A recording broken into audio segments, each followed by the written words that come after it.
With Chief Meteorologist Wade Hampton.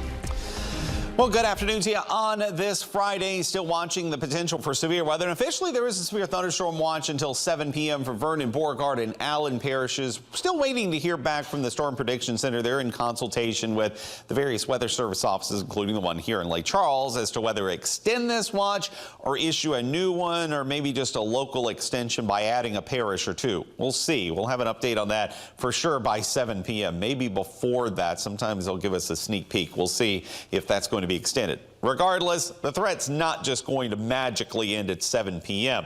But I do see some positive signs. We'll get to that in a moment, but let's talk about the negative at the moment. There is still officially a severe thunderstorm warning that's about to drop off here in about 5 seconds. It's set to expire at 6:15 and should be going away momentarily, right there on cue. No longer warned as a severe storm, but still this storm is likely producing gusty winds, maybe even some small hail, even getting into portions of Moss Bluff, some rain even here in the Lake Charles area now. Not severe, but any of this could produce some gusty winds. Speaking of the wind, here's a look at the wind product. The green, that's the winds that are going toward the radar, but everywhere where it's kind of this brighter green, 30 to 40 mile per hour winds are going to be possible anywhere along this line from Moss Bluff to Ragley. Could be seeing 30 to 40 mile per hour winds, maybe even a little stronger than that. The hail doesn't look quite as impressive now, so that's a good sign, but there is still a torrential amount of lightning occurring with that storm as well. The rest of Calcasieu Parish, say south of I-10, there's not much going on. Some light rain here and there, and that's about it. Cameron Parish, mostly rain-free.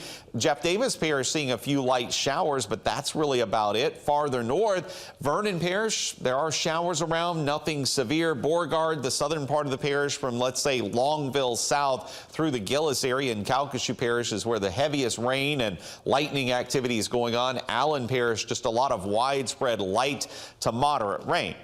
But as you can see on this wide view, this isn't the only area of rain. There's still a lot going on over southeast Texas, and this is moving southeast. Now, I do think this is going to run into a situation where these storms to the northwest of us, one, they're not that strong now.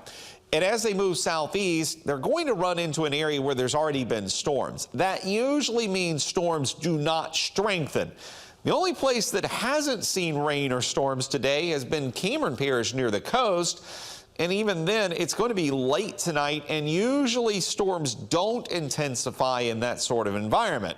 Whether or not that's the case, we're unfortunately just going to have to wait and see. But no doubt there will be widespread areas of at least light to moderate rain, maybe even some locally heavy at time rain that will continue through the evening hours. Here's a look at Futurecast. The model is done fairly well today, at least as far as models go. Notice it shows the rain continuing into the evening hours, pushing on toward the coast by around midnight, maybe some light rain lingering after that. Then beyond that, which of course we're talking about your Saturday, right now I'm going to still say there could be some rain in the morning hours, but probably before daylight. I think by around daylight or so, most of the rain would be out of here and moving to the east. Northerly winds will be ushering in drier air into southwest Louisiana, which means it's going to feel much more comfortable Saturday afternoon and especially Saturday evening.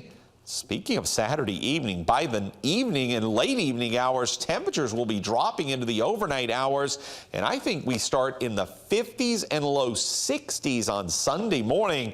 And for sure, Monday morning will be in the 50s. I'll show you those numbers coming up on the 10-day forecast in 30 seconds.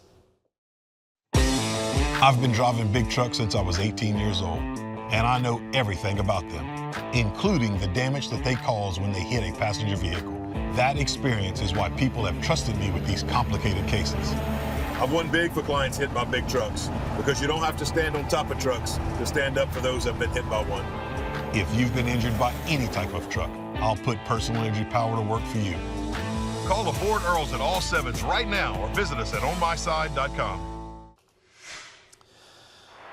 Well, look at the 10-day forecast again. I'm leaving the rain chance at 30% for tomorrow, but I do want to stress that is early in the day, specifically in the morning hours, probably before daylight. And then look at the temperatures. The high temperatures don't show this very well, but look at the morning. Sunday and Monday morning, upper 50s and low 60s. And of course, those numbers are based in Lake Charles, meaning north of I-10, it's likely to be even cooler than that.